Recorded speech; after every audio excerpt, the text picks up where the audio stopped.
Movie की शुरुआत एक मिरेकल डिस्कवरी से होती है, जहां कुछ साइंटिस्ट जैसे डॉक्टर नॉगरेडी धरती से कई लाइट ईयर्स दूर एक ऐसा प्लैनेट नेम कॉल्ड गोल्डीलॉक्स खोज निकालते हैं, जो धरती के ठीक समान जिसका खुद का सूरज और जो धरती के सूरज की तरह परफेक्टली पोजीशन है उस प्लैनेट पर जीवन जन्म लेने के लिए। यानी कि ये अनुमान लगाना गलत नहीं होगा कि उस प्लैनेट पर भी उनके धरती की तरह लाइफ होने की संभावना है। इसीलिए डॉक्टर नॉगरेडी एक साल के समय में एक ऐसा ट्रांसमिशन डिवाइस हवाई आइलैंड पर सेटअप करते हैं, जो धरती के सीरीज ऑफ लैंडसाइड सैटेलाइट से सिग्नल पिकअप करके उन्हें एम्पलीफाई करके टारगेटेड प्लैनेट की तरफ सेंड करेगा और होपफुली सून उन्हें कोई एलियन लाइफ से रिस्पॉन्स मिलेगा। अब मूवी एक्सप्लेनेशन को थोड़ा पॉज करके कुछ विज्ञान के टर्म्स जैसे लाइट ईयर्स के बारे में जानते हैं, क्योंकि सभी व्यूअर्स को शायद ये साइंटिफिक टर्म्स के बारे में नहीं पता होगा। लाइट ईयर्स दरअसल वो मेजरमेंट यूनिट है जो अंतरिक्ष में मौजूद दो गैलेक्सीज के बीच दूरी को मापने के लिए प्रयोग किया जाता है कि एक साल के समय में रोशनी कितनी दूरी कवर कर सकती है। एक रोशनी की गति 300,000 किलोमीटर पर सेकंड की होती है, यानी कि एक साल में लाइट करीब 10 ट्रिलियन का डिस्टेंस कवर कर सकता है।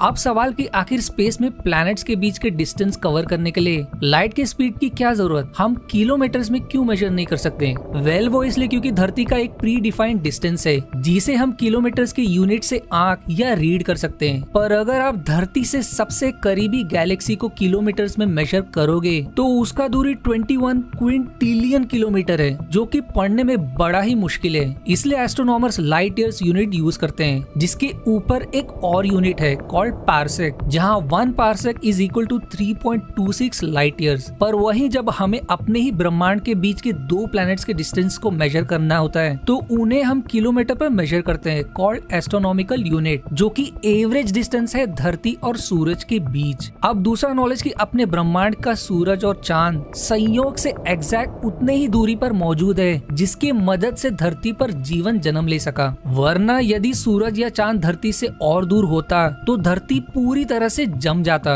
और वहीं और करीब होने पर भस्म भी। खास करके चांद के कारण धरती का एक्सिस एक एंगल पर बना हुआ है, वरना बिना चांद के सूरज और जुपिटर के पावरफुल ग्रेविटेशनल फोर्स के सामने धरती रैंडम डायरेक्शन में तेजी से घूमती रहती, जिसके कारण धरती पर तेज लहरें जन्म लेती और धरती पर जीवन कभी जन्म ही नहीं लेता। आज चांद के कारण ही धरती पर अलग अलग बैलेंस मौसम, समुद्र में लहरें जिसके मदद से पानी का न्यूट्रिशन और टॉक्सिन्स इक्वली डिस्ट्रीब्यूटेड रहता है पानी के लाइफ को सस्टेन करने के लिए, और चांद के हल्के रोशनी के कारण ही कुछ पेड़ पौधे सर्वाइव कर पाते हैं, क्योंकि चांद उन्हें उनके नाइट साइकिल में मदद करता है, जो इन टर्न ऑक्सीजन प्रदान करता है इंसानों को सर्वाइव करने के लिए। इसी कारण से धरती जैसे ग्रह की आज खोज नहीं हुई है अंटिल नाउ। मूवी अब कुछ साल आगे मूवी के लीडिंग कैरेक्टर हॉपर की तरफ मुड़ जाती है, जो कहने को तो मूवी का लीडिंग कैरेक्टर है पर उतना ही गैर जिम्मेदार कैरेक्टर और डिसीजन मेकिंग में कमजोर, ऊपर से लीडरशिप क्वालिटी उसमें 0 के बराबर होती है और अपने आवारापन में ही अपनी जिंदगी बर्बाद कर रहा होता है। पर वहीं उसमें एक काबिल और सफल इंसान बनने की पूरी क्षमता होती है, इसलिए उसका बड़ा भाई स्टोन उसे फोर्स करके नेवी में भर्ती कराता है और कुछ साल के समय में अपने भाई की तरह यूएस के एक डिस्ट्रॉयर शिप में एक लेफ्टिनेंट बनने में सफल हो जाता है। डिस्ट्रॉयर दरअसल वो पर्टिकुलर शिप होता है जो हाईली एजाइल इन मूवमेंट और टॉर्पीडो बोट्स को टारगेट करने के लिए बनाया जाता है, और कई जैसे इसमें एयर गाइडेड मिसाइल्स की भी क्षमता होती है। पर नेवी में भी उसका रिकॉर्ड क्लीन नहीं होता, ऊपर से अपने ही एडमिरल शेन की बेटी के साथ प्यार में पड़कर अपने करियर से पंगा ले लिया होता है। इतना कम नहीं कि फ्रेंडली गेम के दौरान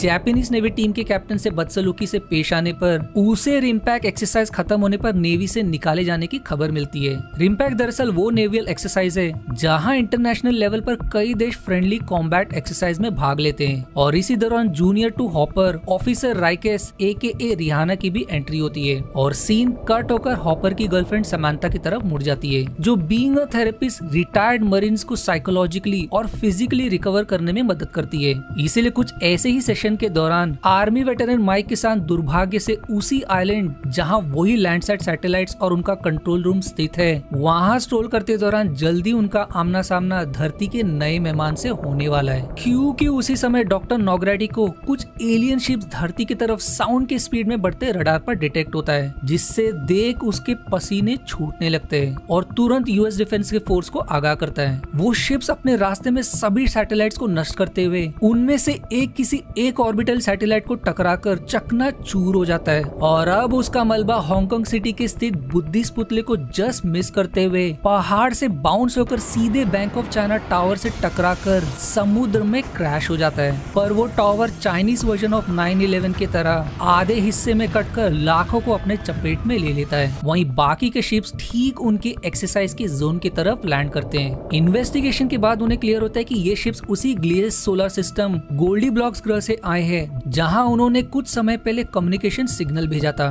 ये जानते ही अमेरिकन एयरफोर्स के भी पसीने छूटने लगते हैं। सबसे अजीब डिस्कवरी की चाइना में गिरे उस मलबे को सैंपल करने के बाद उन्हें पता चला है कि वो शिप्स ऐसे धातु से बना है जो इंसान के पीरियोडिक टेबल में भी एग्जिस्ट नहीं करते, बट उन्हें एक एलिमेंट लॉरेंसियम जरूर मिला। वहीं उस मलबे के स्ट्रक्चर को ध्यान से देखने के बाद उन्हें और भी कंफ्यूजन होता है कि आखिर इसका संरचना एक सैटेलाइट डिश के पैटर्न में क्यों है। कहीं ऐसा तो नहीं कि ये एलियन का खास करके कम्युनिकेशन के लिए डिजाइन शिप था, पर उन्हें एक पूरी शिप क्यों चाहिए थी कम्युनिकेशन के लिए, ये प्लॉट कुछ देर बाद रिवील होगा। पर उनके मुसीबतों का अभी तो बस शुरुआत ही हुआ होता है, क्योंकि एलियंस के बाकी शिप्स नेवी एयरफोर्स जहाज से कुछ ही दूरी पर लैंड करते हैं। सबसे बड़ी परेशानी वाली बात कि वो उन्हें दूर से देख तो सकते हैं, पर वो शिप्स के रडार पर डिटेक्ट ही नहीं होते। सभी मरीन सोल्जर्स के लिए ये एक ऐसी भयानक परिस्थिति है जिनकी उन्हें जिंदगी में कभी ट्रेनिंग या एक एक्सपीरियंस मरीन का ऐसे खतरा से कभी सामना नहीं हुआ। एडमिरल शेन को बूझने पर वो तुरंत एयरफोर्स और बाकी सभी रिम्पैक्ट में शामिल इंटरनेशनल नेवी फोर्सेस को फॉर्मेशन 1 में एलियन शिप की तरफ बढ़ने का रिक्वेस्ट करते हैं। वहीं हमेशा की तरह हॉपर पागलपन दिखाते हुए अपने टीम के साथ शिप्स के नजदीक बढ़ता है उसका मुआयना करने के लिए। जैसे ही वो उसे हाथ लगाता है वो एलियन शिप उसे इलेक्ट्रिक्यूट कर देता है। ऑल्दो झटका जानलेवा नहीं होता, बट इसके तुरंत बाद वो शिप्स जैसे एक्टिवेट हो जाता है और उससे एक तेज एनर्जी फील्ड धरती के एटमॉस्फेयर को हिट करते ही डोम लाइक शील्ड उनके इर्द गिर्द बन जाती है, जिसमें जापानीज, हॉपर और उसके भाई स्टोन और कुछ डिस्ट्रॉयर्स और एक पूरा आइलैंड शील्ड में कैद हो जाता है। वहीं बाकी बचे इंक्लूडिंग एडमिरल शेन का शिप शील्ड के बाहर रह जाता है। एडमिरल शेन तुरंत खतरे का भनक सोचकर शील्ड को मिसाइल से तोड़ने की कोशिश करते हैं, पर उस शील्ड को कुछ नहीं होता। यहाँ तक कि एक पूरा जेट उसे टकराने पर चकनाचूर हो जाता है। सबसे लाचारी वाली बात कि एलियन की पावरफुल इलेक्ट्रोमैग्नेटिक फोर्स के कारण इर्द गिर्द के शिप्स के सारे communication electronic device included laser guided missiles weapon fail हो जाते हैं और अब सभी एक सिटिंग डक्स की तरह वहाँ फंस जाते हैं। पर जैसा मैंने पहले कहा था कि ये तो बस शुरुआत ही है, क्योंकि देखते ही देखते 3 और एलियन बैटल लाइक शिप्स पानी से निकल आते हैं और जैसे उनके सबसे बड़े शिप को प्रोटेक्ट करने के लिए गार्ड फॉर्मेशन में अपने वेपन्स लोडिंग पोजीशन में तैनात हो जाते हैं। हॉपर का भाई स्टोन एज पर प्रोटोकॉल वार्निंग सायरन ऑन करता है, पर नादान को क्या खबर कि इससे उसने अपना मरणकरण लिख लिया है, क्योंकि उनमें से एक एलियन शिप्स किसी एनर्जी को फोकस करते ही एक powerful force of electromagnetic force trigger करता है, जिससे उनका बचा हुआ वेपन्स और पूरा शिप शट डाउन हो जाता है। अब इसे खतरा समझकर दूसरे शिप्स एलियन शिप को नॉन इलेक्ट्रॉनिक कैनन से स्ट्रक करने की कोशिश करते हैं, पर लॉकिंग सिस्टम ना होने के कारण टारगेट मिस हो जाता है और अब वही एलियन शिप्स उनके ठीक सामने मेंढक की तरह कूदकर लाइन ऑफ साइट पर पोजीशन लेते हैं और अपने खतरे को लॉक करते ही सीरीज ऑफ अजीब cylindrical tube like weapon ship की तरफ फायर करते हैं। अमेरिकन शिप पूरी कोशिश करता है उन ट्यूब्स को मार गिराने की, पर तब तक देर हो जाती है और वो ट्यूब शिप के अंदर घुसकर एक्सप्लोड हो जाते हैं, जिससे पूरा शिप चकनाचूर हो जाता है। दिस इज वॉर, इसलिए स्टोन भी जोश में वही भूल कर बैठता है और एलियंस उसकी इस गलती की सजा उसकी पूरे शिप का समुद्र से नामो निशान मिटाकर कीमत चुकाते हैं। अब हॉपर अपने भाई को खोने के पागलपन में अपने शिप तक पहुंचने पर फुल फोर्स अटैक ऑर्डर करता है, क्योंकि उसके कैप्टन की भी जान चली गई होती है और वही एक सीनियर मोस्ट शिप पर मौजूद होता है। टीम के अनुसार ये सही टैक्टिक नहीं होगा, पर हमेशा की तरह हॉपर ने जिंदगी में किसी की सुनी नहीं होती और आज तो वो गलती से भी दिमाग से काम करने से रहा। इसीलिए वेपन्स को अप एंड रनिंग में टाइम लगने के कारण वो अपने शिप को फुल स्पीड में सुसाइडल मिशन के लिए एलियन शिप की तरफ बढ़ रहा होता है, उसे डैश करके एक्सप्लोजन से नष्ट करने के इरादे से। पर नजदीक मौजूद शिप में जापानीज कैप्टन नगाड़ा उसके पागलपन से हैरान हो जाते हैं, पर फिर भी उसके शिप को प्रोटेक्ट और एलियन का ध्यान भटकाने के लिए वो एलियन की तरफ फायर का ऑर्डर देते हैं, जो एलियन का ध्यान भटकाने में तो सफल हो जाता है, पर अब एलियंस उनके पावरफुल वेपन से उनके शिप को भी मलबे में बदल कर रख देते हैं। ये देखने के बावजूद हॉपर की दिमाग की बत्ती नहीं जलती, पर उसकी टीम उसे समझाने की कोशिश करती है, क्योंकि ये एक जानलेवा मिशन है और वहीं उस अटैक में कुछ सर्वाइवर्स बच जाते हैं और उन्हें बचाना सबसे पहला मिशन होना चाहिए। लकीली जोरदार फटकार के बाद हॉपर में थोड़ा अकल आता है और शिप सीधे सर्वाइवर की तरफ मोड़ देता है। एलियन शिप्स भी हॉपर के शिप को खतरा ना समझते हुए उसे अभी के लिए छोड़ देते हैं। पर अब एलियन शिप से एक मिनी शटल लाइक शिप और अजीब पर और भी टेक्नोलॉजिकल एडवांस और खतरनाक वेपन्स उसी आइलैंड की तरफ फायर करते हैं। कोई क्लू नहीं कि आखिर किस लिए था, पर बाद में ऑडियंस को पता चलता है कि उन्हें एयरफोर्स से खतरा का भी पहले से भनक लग गया था। इसीलिए देखते ही देखते वो डेडली एलियन वेपन्स सारे जेट और हेलीकॉप्टर्स को चकनाचूर करके पूरे एयरफोर्स को शमशान में बदल देते हैं। यहाँ तक कि आइलैंड को कनेक्ट करने वाला पूरा ब्रिज को मिट्टी में मिला देते हैं। यानी कि अब उनके पास जीरो कम्युनिकेशन, एयरफोर्स बेस पूरी तरह से डिस्ट्रॉयड, वहीं पावरफुल शील्ड को तोड़ने में एक स्ट्रेटेजिक प्लान तैयार करने में असफल दिखाई देते हैं। हमें एलियंस के अब तक के अटैक से समझ आता है कि वो अभी तक उसी को अटैक करते हैं जो उनके लिए खतरा नजर आते हैं। वहीं उनके शिप को किसी को भी एक्यूरेट टारगेट करने के लिए लाइन ऑफ साइट पर पोजीशन लेना जरूरी है। वहीं वो मिनी शिप्स उसी करीब के आइलैंड पर लैंड करते हैं जहां उन 7 लैंडसेट सैटेलाइट्स का कंट्रोल रूम स्थित होता है। और अब फाइनली एलियंस का रूप ऑडियंस को नजर आता है जो उस कंट्रोल रूम को हाईजैक कर लेते हैं और कैल कंट्रोल रूम का हेड को दुम दबाकर भागना पड़ता है। यहाँ समंथा और वही आर्मी वेटरन माइक उसी आइलैंड पर स्थित उन्हें पेट्रोलिंग ऑफिसर से सारी खबर मिलने पर वो कंट्रोल रूम की तरफ बढ़ने का तय करते हैं। इस तरफ हॉपर एकदम क्लूलेस कि अब वो आखिर करे क्या।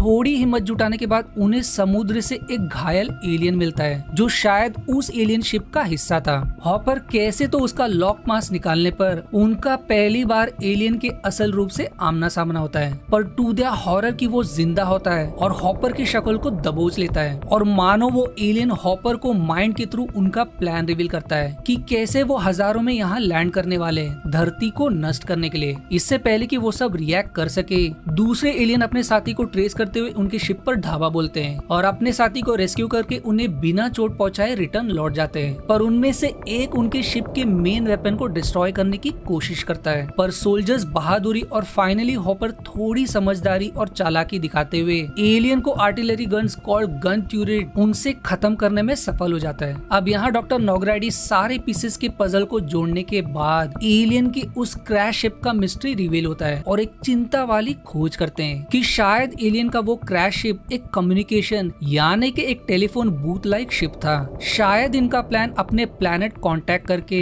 और भी फॉलो ऑन एलियन शिप्स को बुलाने का था, पर अब सिंस उनका शिप डिस्ट्रॉय हो गया है इसीलिए एज कंटिजेंसी प्लान उनका प्लान उन्हीं के लैंडसाइड सैटेलाइट्स का प्रयोग करके अपने प्लैनेट पर फॉलो ऑन फोर्सेस को बुलाने का संदेश भेजने का है। इसीलिए शायद उन्होंने कंट्रोल सेंटर को हाईजैक कर लिया, पर उन्हें कुछ तो रास्ता निकालने के लिए थोड़ा समय मिलता है सिंस एलियंस तब तक सिग्नल नहीं भेज सकते जब तक स्पेस में वो सैटेलाइट लैंडसाइड सैटेलाइट्स के पोजीशन में ना आए, और जिसे अभी होने के लिए उनके पास कुछ आवर्स बचे हैं। वहीं एक्स्ट्रा टेरेस्ट्रियल न्यूज की खबर न्यूज में लीक होने पर सभी तरफ डर के मारे हड़कंप मच जाता है और देखते ही देखते अब रात हो जाती है, जिसके कारण ना वो एलियन के शिप और ना ही एलियंस उनकी शिप को देख पाते हैं। वो खाली हाथ ऐसे नहीं बैठ सकते, वहीं उन्हें कोई तरीका भी नहीं सोचता एलियंस को मात देने का। फिर तभी कैप्टन नगाड़ा एक क्लासिफाइड इंफॉर्मेशन रिवील करता है कि कैसे उसका देश वाटर डिस्प्लेसमेंट टेक्निक से दुश्मनों की शिप्स का एग्जैक्ट लोकेशन पता करते हैं वेव डिटेक्शन बुयोस के मदद से, जब उनका रडार सिस्टम दुश्मनों को डिटेक्ट करने में असफल रहता है। ये टेक्निक मूवी में चुटकियों में बताया है, पर मैं इसे डिटेल में एक्सप्लेन करने की कोशिश करता हूँ। बुयोस डिवाइस दरअसल लाखों में समुद्र के कई लोकेशन पर रखा जाता है समुद्र के बर्ताव और तूफान को पहले ही डिटेक्ट करने के लिए, जिसका सारा रिसर्च डेटा नोवा के थ्रू एक्सेस किया जा सकता है, जिसका database national centres for environmental information के डेटाबेस में स्टोर होता है। कैप्टन नगाड़ा एक ब्रिलियंट प्लान सजेस्ट करता है कि बुयास अपने इर्द गिर्द के वाटर डिस्प्लेसमेंट और करंट फ्लो को रीड करता है, और जहाँ भी एलियन शिप्स हैं उस एरिया का वाटर डिस्प्लेसमेंट और वेव पैटर्न अलग होगा कंपेयर टू दूसरे बुयास, खास करके इसलिए क्योंकि एलियन शिप्स हर कुछ समय बाद अपना लोकेशन बदल रहे हैं। उसके प्लान के अनुसार नोवा के डेटाबेस को एक्सेस करके वो हर बुयास के लोकेशन को अपने स्क्रीन पर चार्ट आउट कर सकते हैं। हालांकि उनका रडार सिस्टम काम नहीं कर रहा, वो रेडियो फ्रीक्वेंसी की मदद से अपने शिप का लोकेशन कंपेयर टू बाकी बुयास आइडेंटिफाई कर सकते हैं, और इस तरह वो आसानी से एलियन के साथ कैट एंड माउस का गेम खेल सकते हैं। अब अगर आप सोच रहे होंगे कि कम्युनिकेशन डाउन होने के बावजूद वो नोवा का डेटा कैसे एक्सेस कर पा रहे हैं, तो मेरे ख्याल से हर मिलिट्री शिप्स के पास ये डेटा ऑफलाइन स्टोर रहता होगा ऐसे परिस्थिति के लिए। नगाटा ये ब्रिलियंट प्लान समझाने के बाद हॉपर अपने जिंदगी में पहली बार मैच्योरिटी दिखाता है और उसे उसके शिप का कैप्टन घोषित करता है। वहीं इस तरफ दोनों कैल से मिलने के बाद समंथा शेयर करती कि नजदीक ही उसकी उसके बॉयफ्रेंड हॉपर का शिप तैनात है। अगर वो किसी तरह हॉपर की शिप तक मैसेज और उनके लोकेशन का एग्जैक्ट कोऑर्डिनेट भेज सके तो वो एलियंस के प्लान पर पानी फेर सकते हैं। पर मुश्किल ये है कि एलियंस के इलेक्ट्रोमैग्नेटिक शील्ड के कारण कम्युनिकेशन पूरी तरह से ठप पड़ गया है। पर कैल शेयर करता है कि इलेक्ट्रोमैग्नेटिक वेव्स पल्स पैटर्न में एमिट होते हैं, यानी कि हर पल्स के बीच एक विंडो होता है जिस दौरान एक रिसीवर सिग्नल को रिसीव कर सकता है। अगर उनके पास इनफ स्पेक्ट्रम होता तो वो ऐसा कर सकते थे, पर मुसीबत ये है कि ऐसा डिवाइस उस कंट्रोल सेंटर में मौजूद है जो एलियन से पूरी तरह गार्डेड है। बट लकीली इस तरफ टीम को सफलता मिलती है क्योंकि वो कैप्टन नगाड़ा के टेक्निक की मदद से एलियन की शिप को डिटेक्ट करने में सफल हो जाते हैं। पर लेजर गाइडेड मिसाइल्स ना होने के कारण वो टारगेट को लॉक नहीं कर सकते। वहीं जब वो फायर करेंगे तब एलियन शिप उनके शिप का लोकेशन भी डिटेक्ट कर लेगा, पर उनके पास कोई और चारा भी नहीं है। इसलिए एलियन शिप के मूवमेंट पैटर्न को एनालाइज करने के बाद वो एलियन शिप के नेक्स्ट लोकेशन को प्रेडिक्ट करके भगवान के नाम पर non laser guided missiles fire करते हैं। पर टू देयर हॉरर वो मिस कर जाते हैं और अब वो दोनों एलियन शिप्स उनकी तरफ तेजी से बढ़ रहा होता है। वो तुरंत दूसरा शॉट फायर करते हैं पर वो फिर से चूक जाते हैं। अब एलियन शिप भी उनका लोकेशन प्रेडिक्ट करके अपना डेडली ट्यूब्स फायर करते हैं। लकीली एन मौके पर हॉपर समझदारी से शिप को हार्ड ब्रेक करके एक एलियन शिप के शॉट से बच जाता है। वहीं दूसरे सीरीज ऑफ इनकमिंग खतरे को आर्टिलरी गन से सही मौके पर डिस्ट्रॉय करके अभी के लिए सर्वाइव कर जाते हैं। पर अब उनके पास समय बहुत कम है क्योंकि एलियन शिप उनकी तरफ तेजी से बढ़ रहे होते हैं। हॉपर इस बार एक रिस्की चाल खेलता है एलियन शिप के नजदीक आने का, क्योंकि वो एक और असफल प्रयास अफोर्ड नहीं कर सकते। जैसे ही एलियन शिप्स उनकी कुछ ही दूरी पर पहुंचते हैं वो सही समय पर फायर का ऑर्डर देता है और इस बार एक ही बार में दोनों शिप्स को ढेर कर देते हैं। उन्हें पहली बार एक सफलता मिलती है क्योंकि वो एक ही राउंड में दोनों एलियन शिप्स को ढेर कर देते हैं। अब यहाँ कैल किसी तरह एलियन से बचते बचाते कंट्रोल रूम में स्नीक इन करता है, पर जैसे ही वो अपना गैजेट उठाकर भागने ही वाला होता है एक एलियन की नजर उस पर पड़ जाती है। पर उसका लक की एलियन उसे खतरा ना समझकर जाने देता है और तीनों बिना समय वेस्ट के हॉपर को कॉल करते हैं और उनके प्रीसाइज लोकेशन का कोऑर्डिनेट शेयर करते हैं, जिसके लिए उनके पास सिर्फ कुछ ही घंटे बचे हैं। पर अब उनके पीछे तीसरा एलियन शिप लग जाता है और वो उसे टारगेट भी नहीं कर पाते क्योंकि वो स्मार्टली रैंडम लोकेशन के पैटर्न में उनकी तरफ तेजी से बढ़ रहा होता है। ऑफर फिर से एक जीनियस प्लान करता है नजदीक के आइलैंड के माउंटेन्स के एक साइड छिपकर सरप्राइज में एलियन शिप को एम्बुश करने का। उनका शिप आइलैंड के पीछे घात लगाए। जैसे ही एलियन का शिप उनके लाइन ऑफ साइट पर आता है स्नाइपर शूटिंग में एक्सपर्ट कैप्टन नगाटा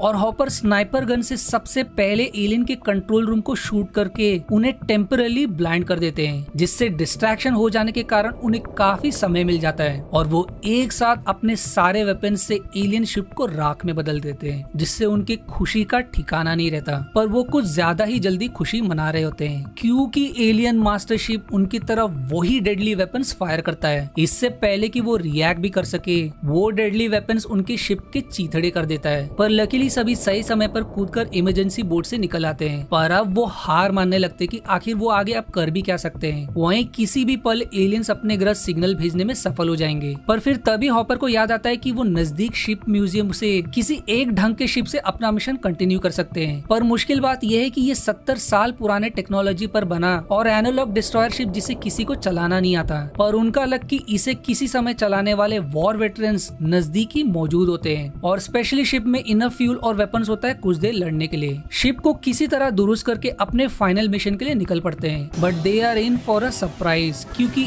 एलियन का वो आखिरी ship mother of all alien ship निकलता है जो अनगिनत वेपन से लैस होता है, जिसे देखते ही उनकी तबीयत पतली होने लगती है। पर उनके लिए भी ये आर्या पार का मौका है। हॉपर को अपने ट्रेनिंग में सिखाए एक टेक्निक याद आता है कि कैसे दुश्मन के इलाके में ही घुसकर लड़ा जा सकता है। वो एलियन शिप के अटैक के लिए लाइन ऑफ साइट पर बने रहने की वीकनेस का फायदा उठाता है और अपने शिप को तुरंत हार्ड लेफ्ट पर मोड़ता है। एलियन शिप उसके न्यू लोकेशन को प्रेडिक्ट करते हुए उसी डायरेक्शन पर खुद को रिपोजिशन करके फायर करता है। पर चालाक हॉपर एन मौके पर एंकर की मदद से हार्ड ब्रेक मारता है, जिससे वो सभी एलियन अटैक से जस्ट मरते मरते बचते हैं। पर अब वो उसी पोजीशन पर होते जिसका हॉपर को उम्मीद था। इससे पहले कि एलियन शिप को रिपोजिशन करके डिफेंड करने का मौका मिले, हॉपर और उसकी टीम पूरे जोश और शक्ति के साथ सारे मिसाइल्स और गन एलियन शिप पर बरसा देते हैं। इस बार से एलियन शिप का काफी नुकसान होता है और उसमें अब भी लड़ने की ताकत बाकी। अब दोनों भी पायरेट वॉर की तरह आमने सामने एक दूसरे पर मिसाइल्स और हर तरह के वेपन्स दागने लगते हैं। इसमें हॉपर की शिप का एक हिस्सा ऑलमोस्ट नष्ट हो जाता है पर उसकी टीम पीछे नहीं हटती और अपना अटैक जारी रखते हुए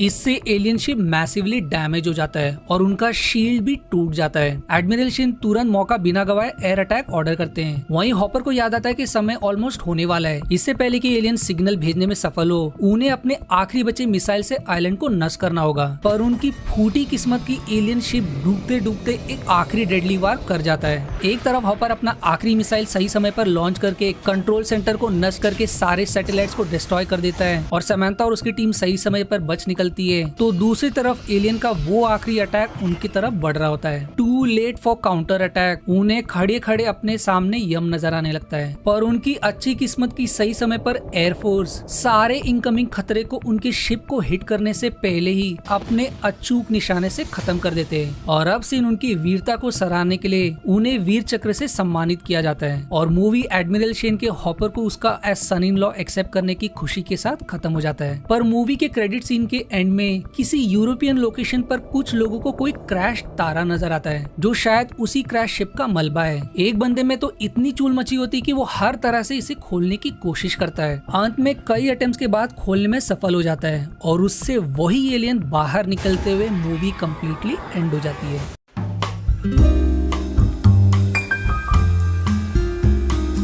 मूवी के एंडिंग से तो हम यही लॉजिक लगा सकते हैं कि एलियन के उस शिप के क्रैश होते ही शायद एलियन इजेक्ट करके यहाँ क्रैश कर गया और वो एलियन शायद फिर से एक नया अटेम्प्ट करेगा अपने ग्रह तक फॉलो फोर्स बुलाने के लिए, ताकि आगे का सीक्वल भी बन सके। बट रियलिटी ये है कि ये मूवी बॉक्स ऑफिस पर इतनी बेकार साबित हुई कि इसके आगे का सीक्वल कैंसिल कर दिया गया। मूवी का फ्लॉप होने का मेरे ख्याल से कई कारण होगा। जैसा पहले कि इसके कहानी में दम ही नहीं है, क्योंकि अगर एलियन को धरती को नष्ट करना ही था तो वो उन केसेस में इंसान को जिंदा क्यों छोड़ देते हैं, तभी क्यों खत्म नहीं कर देते, क्योंकि वैसे भी उनका प्लान वही था। दूसरा कि धरती को उसके नेचुरल रिसोर्सेज के लिए कब्जा करना सेंस बनता है, पर बिना किसी कारण के वो धरती को नष्ट करने के पीछे क्यों थे। ऐसा भी मूवी में नहीं दिखाया कि उन एलियंस का ऐसा हिस्ट्री था कि वो हर प्लैनेट को डिस्ट्रॉय करने में बिलीव करते हैं। तीसरा कि इतने हाईली एडवांस प्रजाति जिनके पास इंसान से भी ज्यादा आधुनिक हथियार थे, भला उनके शिप्स में ये कैसा लिमिटेशन था कि टारगेट को ढेर करने के लिए उन्हें लाइन ऑफ साइट पर बने रहना जरूरी था। चौथा कि बिना किसी कारण के वो एलियंस ऐसे कैसे अपना पूरा प्लान फ्री में हॉपर से शेयर कर देता है।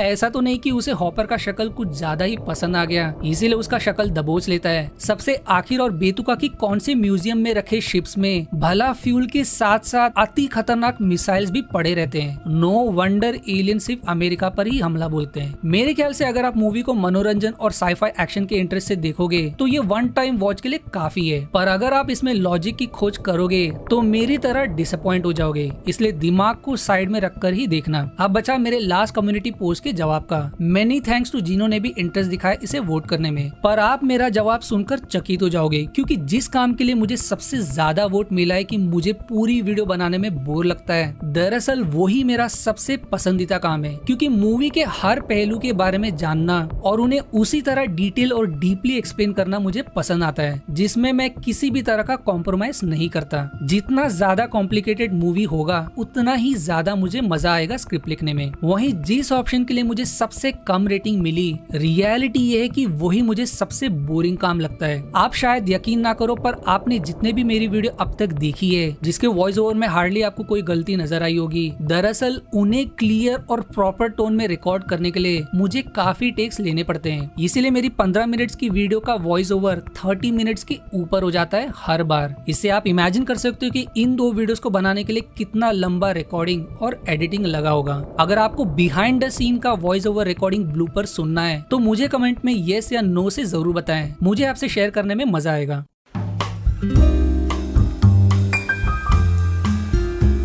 मूवी की शुरुआत में जिस सैटेलाइट की बात की गई थी जो दूसरे गैलेक्सी में सिग्नल भेजता है एलियन लाइफ से कम्युनिकेट करने के लिए, दरअसल रियलिटी में एक ऐसा सैटेलाइट एग्जिस्ट करता है कॉल्ड इंटरस्टेलर कम्युनिकेशन, जिसे इस इंटेंशन से क्रिएट किया गया कि इंटरस्टेलर ट्रैवल करने के बजाय इंटरस्टेलर सिग्नल भेजना ज्यादा आसान होगा, क्योंकि ऐसा टेक्नोलॉजी आज इंसान के पास अवेलेबल है। इसका डिसएडवांटेज यही है कि जब तक उन्हें हजारों लाइट ईयर दूर से कोई रिस्पॉन्स मिलेगा, तब तक इंसान के समय के अनुसार कई जनरेशन बीत चुके चुके होंगे। मूवी में दिखाए एलियन शिप दरअसल वाटर बग से प्रेरित होकर बनाया गया। तीसरा कि वो एलियन बॉम्ब जो पेनिट्रेट होने के बाद एक्सप्लोड होता है कोर में मैसिव डैमेज करने के लिए। दरअसल ऐसा बॉम्ब एग्जिस्ट करता है जो आज कई देशों के पास है और इन बॉम्ब्स की काबिलियत यही है कि ये टारगेट को हिट करके ही एक्सप्लोड नहीं होते बल्कि डीप वॉल्स और अंडरग्राउंड घुसने के बाद एक्सप्लोड होते हैं, जिन्हें खास करके बंकर्स और अंडरग्राउंड में छिपे टारगेट को खत्म करने के लिए यूज किया जाता है। आखिरी की एलियन के फर्स्ट अटैक के दौरान जब सोल्जर एलियन से बचने के लिए रेडियो पर वैम्पायर किलिंग विद CIWs का मैसेज ऑर्डर देता है। वैम्पायर दरअसल नेटो का एमेच्योर रेडियो कम्युनिकेशन कोड है जो इनकमिंग एंटीशिप मिसाइल को रिप्रेजेंट करता है, वो मिसाइल्स जो किसी शिप से ना निकले हो। वहीं CIWS stands for close in weapon system, जैसे इस केस में वो रोटरी कैनन ट्यूरेट्स जिन्हें हॉस्टाइल और एयर मिसाइल अटैक्स को नष्ट करने के लिए यूज किया जाता है। और ये वीडियो यही एंड हो जाती है। आशा है आपको मेरी एक्सप्लेनेशन पसंद आई।